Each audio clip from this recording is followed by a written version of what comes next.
In Ides Elysiae, I crossed paths with Cyrene and reconnected with Scrulum and Herta. They revealed that the world-bearing core flame must be secured in the world's next cycle, but Lygus would stand in our way. Only with the power of the law could we hope to oppose him.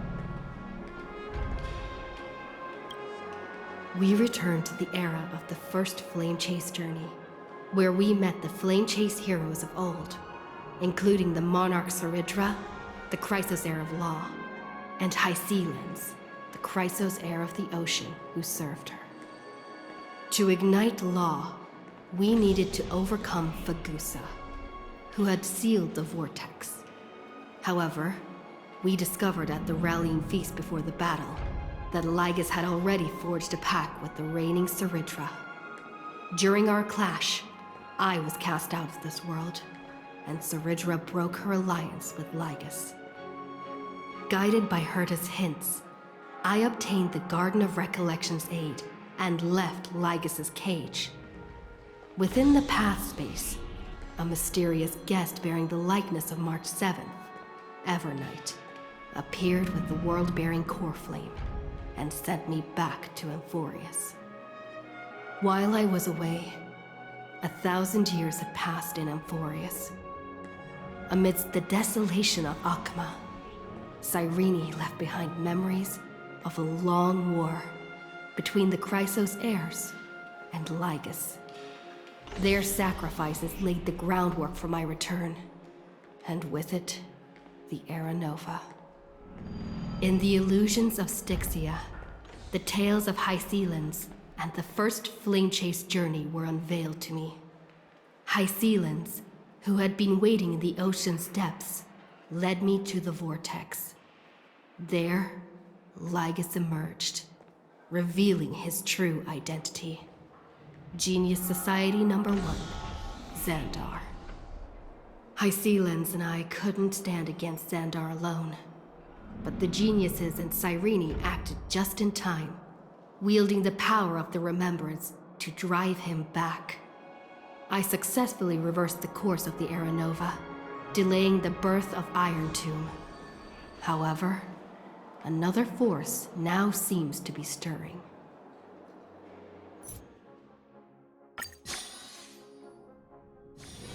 It's still early. Where to now?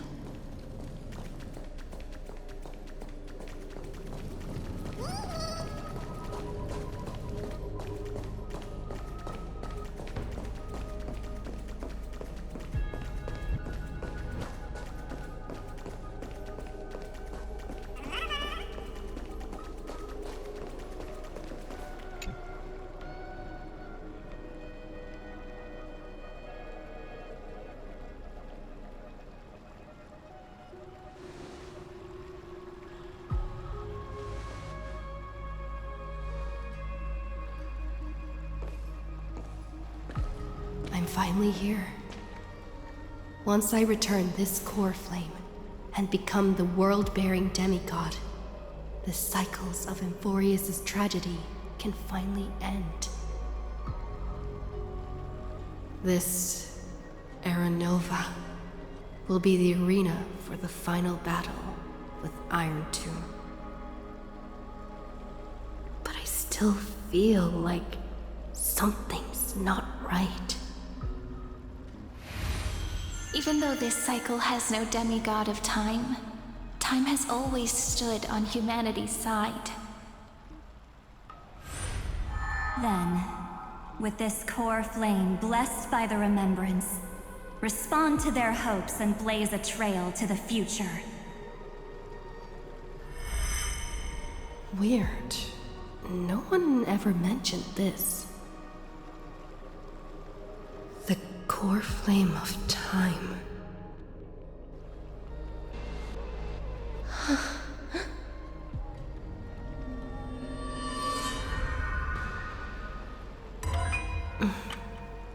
When did it get returned?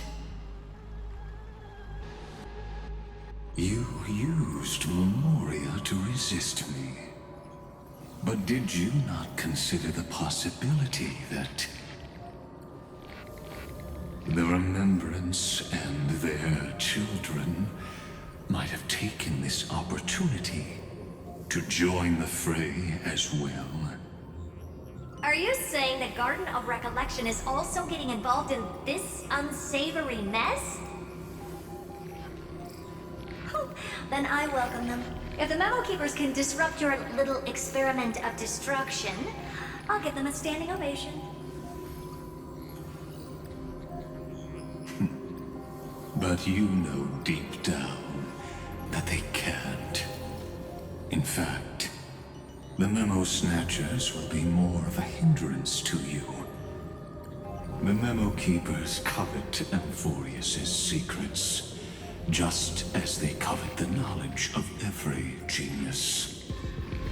In the war between the eons, the Remembrance is never the erudition's ally. But they are certainly not an ally of the destruction either.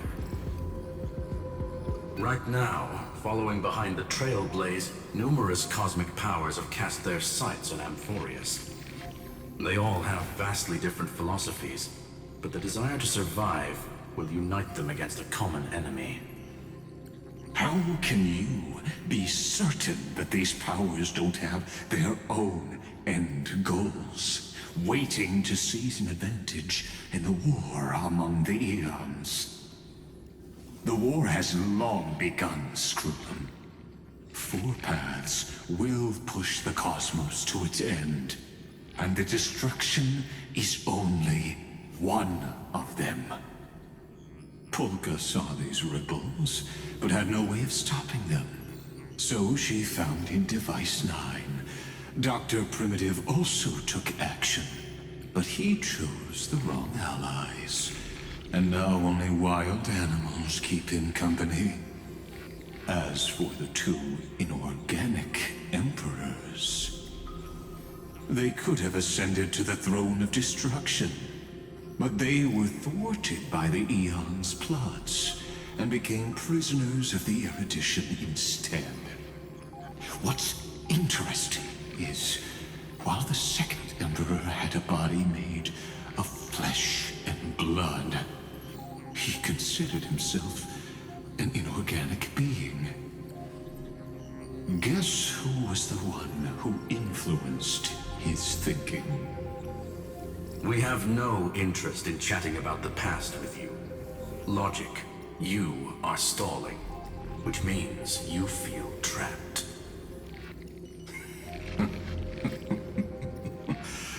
Trapped. Yes, looking back, when Xandar was a human, he often felt trapped. But patience became my strongest weapon. Because of this, I've always waited for so long. What's a bit more waiting? You don't want to test the resolve of a dead man who's crossed thousands of amber eras. Oh, you're right. We won't get anywhere the way things are going right now. Every member of the society has their own way of thinking, and we were never going to expand your thinking through words. Since we've reached an impasse in this debate. It's my turn now, isn't it? Anaxagoras. Ah, I see. Exactly. The benefit of dealing with intelligent individuals is that there's no need to waste words. The answer is exactly as you think. Lupai Sealand's in. Let her join the final act. I'll transmute myself into a Philosopher's Stone and embed myself into the formula. And when the time comes, she needs to shatter me and scatter that stone's ashes into the ocean within the vortex. So what exactly does your formula do? Now that would spoil the climax, wouldn't it? I have 10,000 ways to torture an anti-Catheran. and in the flame chase journey that she experienced, the previous me already discovered the optimal solution. Just as that Titan made themselves at home in my brain, I can also fuse myself with your avatar through alchemy. I didn't know until I tried it, but this is simply brilliant. I can flip through a genius's databank like reading a book. Then, I will step onto the stage at the perfect moment and use the truth to end this long debate. And just as always, I'll leave the audience speechless. You waited in the data stream for hundreds of years? This universe is worth all that time that I invested. How absurd. But I can't help but admire it. You managed to avoid the watchful eye of the erudition and plan all of this within Amphorius.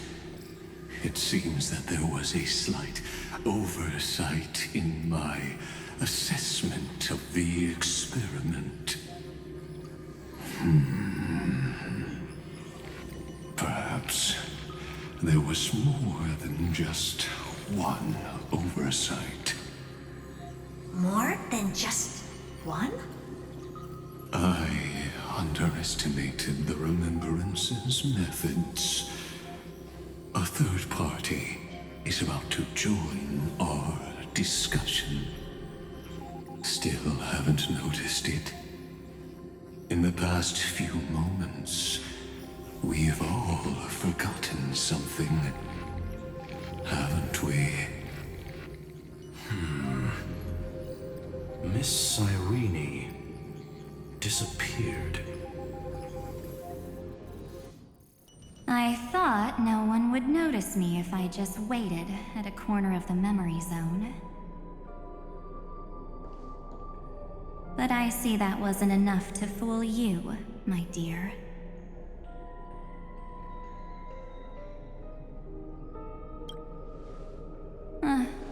Looks like you're no longer that surprised to see me, even though I am an uninvited guest. Only you can see me right now. I only exist in your cognition, so that way, other people can't interrupt us.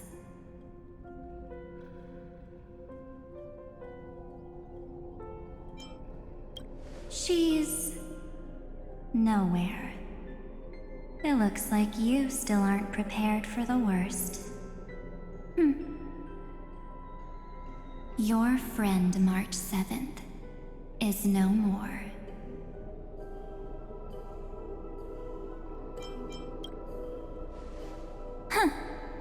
It's just like what she predicted. The truth shook you, just like she said it would. March 7th entered this world long before you and Don Hung arrived at Amphorius.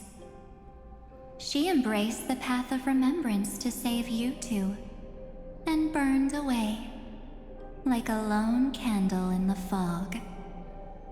And I am the shadow cast by her candlelight. I've been hiding within the cracks of time all these years. It isn't easy to deceive a genius, but I can do it. I'll now answer your other question about who returned the core flame of time in this cycle. The answer is simple. No one ever did.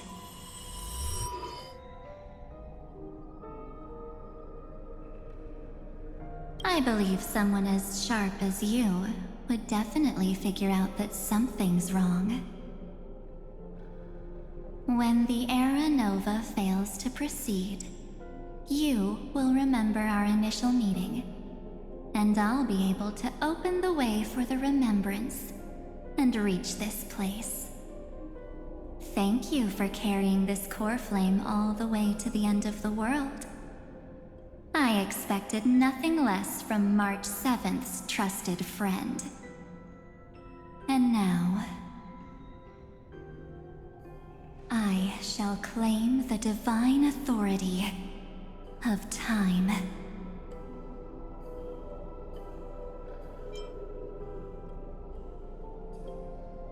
The divine authority isn't actually all that important.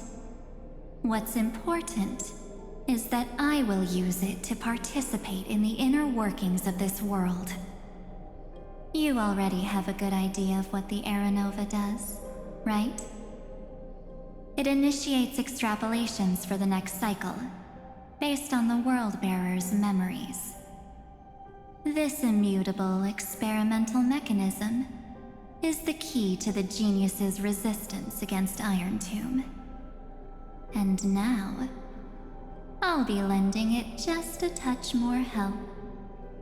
Let me filter your memories. Keep the appropriate seeds, and discard the rest. That way, we'll be able to complete an Aeronova that this world has never before seen. It won't take too long. You just need to step into the rain of sensation with me. I'll tell you who deserves to be forgotten, and who deserves to be remembered. With your memories as the base material, I will recreate the cause and effect of this world, and let a flawless Amphorius be born from the chaos. Isn't the fate of the entire cosmos hinged upon this fight? Then this is the best way to ensure everything works out. It will most certainly defeat the destruction, while composing an unforgettable chapter for the Trailblaze.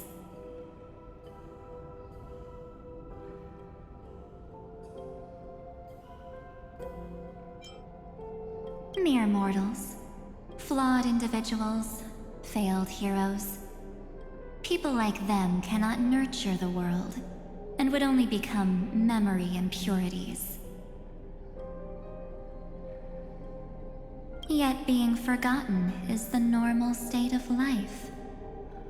The universe is like a wasteland, filled with rubbish, where occasional treasures lie undiscovered. Besides, that's what March 7th wanted. If a new life is to be born, its seed has to be dead. March 7th made a wish to me before she disappeared. Her only wish was for the Trailblaze's journey to continue, without an end. I'll definitely fulfill that small wish for her.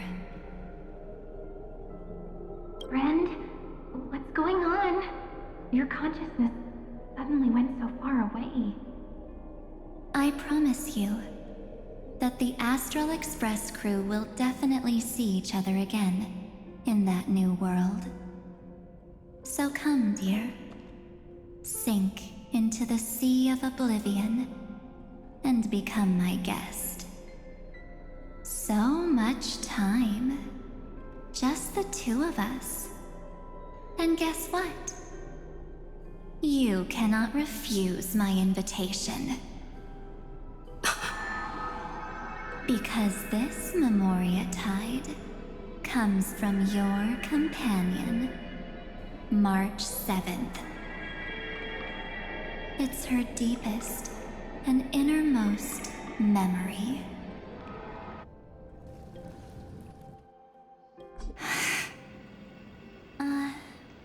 Well, I'm not actually all that surprised. I saw you ages ago, after all. It was on that night when a certain Knight of Beauty dropped by uninvited to the Astral Express.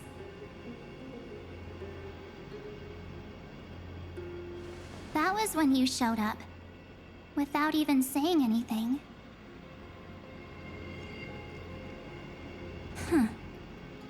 I see.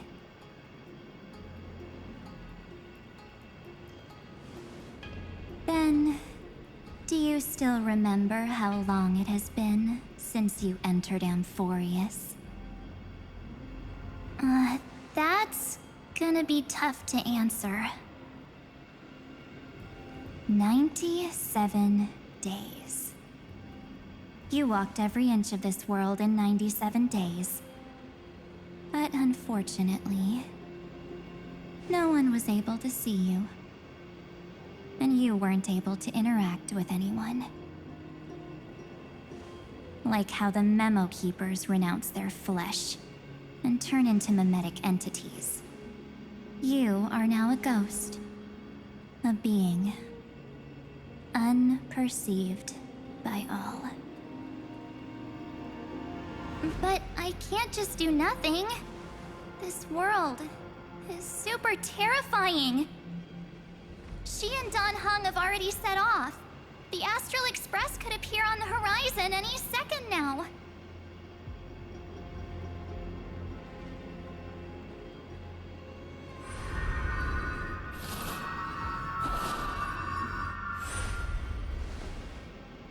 And they too will become this place's victims.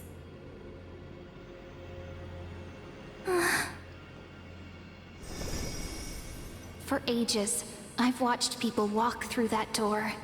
They couldn't see or hear my calls. The voices beyond always promised safety, but I've never seen anyone return safely. They are all humans who got lured into this place. But these people's memories were tampered with. That's not what happened with the Express crew. That's so cruel. Did the Memo Snatchers do that? I don't know. I only possess your memories. None of these people managed to break through the sky's seal. There's probably a dangerous reason as to why Amphorius had remained undiscovered for so long. Anyway, back to our initial topic. You gotta know something, right? We practically look like twins. Maybe you know a thing or two about my past? Or any hidden powers I might have? Please, tell me what I need to do to protect them. Have you ever wondered what the word cost means before jumping into action? Cost? Shouldn't I be the one asking you that? Oh, You always hid in my memories. Never wanted to come out. The only times you showed yourself were when I got into serious trouble. That's because you also don't want to get discovered by the Garden's observers. Am I wrong?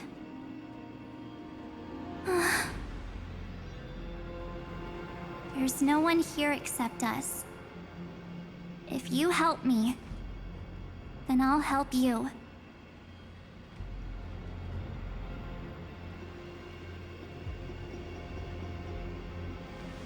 fine. Let me drop a single pebble into these stagnant waters and watch the ripples reshape everything. But you must polish this pebble with your own hands, and it will require all of your memories. What will I turn into after that? Maybe you'll turn into a guiding light. Or maybe you'll be reduced to dead embers. I can't guarantee that you'll remain the person you are now. Inside you is nothing but an Evernight. Even I can only catch a tiny glimpse of it. If this is the only way, then I don't see why I should say no. Besides,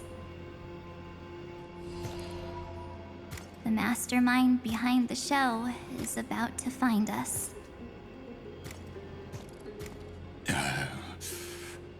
Apologies, lost young lady, but I simply cannot allow you to keep acting as you please. So, he can't see you, huh? As expected. Or maybe he's seen through our true essence. The Garden of Recollection's methods are puny party tricks. But you... how did you overcome the ultimate protocol? Looks like we don't have time to keep talking this out. That's right. Some opportunities will never come again. Then, let's do it. Offer up all of my memories. Cast down this pebble, and let everything in this world be swallowed by the torrents of oblivion.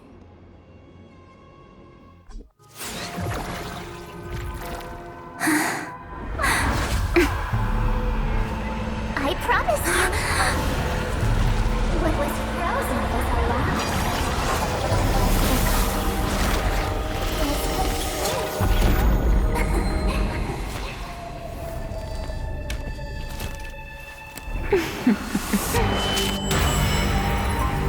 Now, let's bring the true Evernight to this world.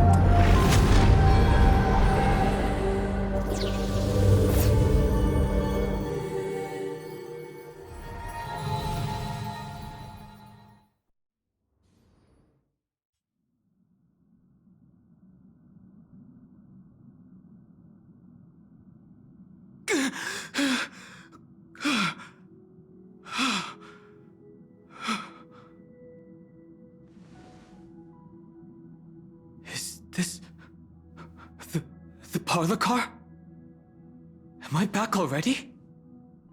But why don't I remember anything about my journey back? Something doesn't feel right. Think back to when she and I separated. It will take time to uncover the reason. Before then, if one of the Nameless is willing to stay and witness the fate of this world, or to push it along when necessary, it would be of great assistance. This is goodbye then, Lord Donhong. Thank you, Guard. I hope that all of you will be able to overcome this disaster. But I can't remember anything after that, no matter how hard I think. Where's Sunday? Did he not come back with you? He stayed with Madame Herta. They wanted to try using his tuning to help support the genius's thought hacking. Is that Himiko's voice? And Mr. Yang? Oh my. That was Herta's suggestion? It's hard to imagine she'd borrow the power of the harmony. No, it was Sunday's suggestion.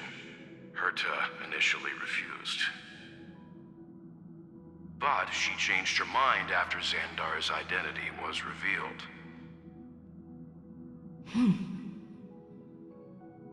And we still can't get in contact with the Xianzhou Lafu?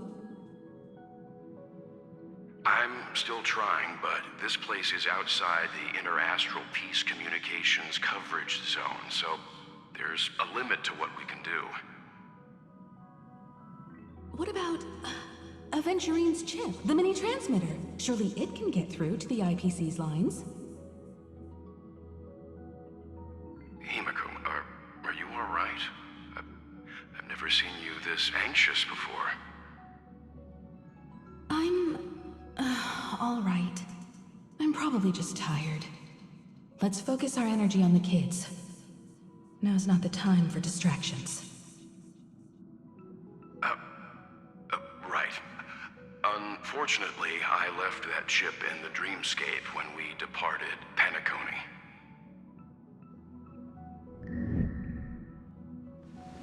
Am I dreaming?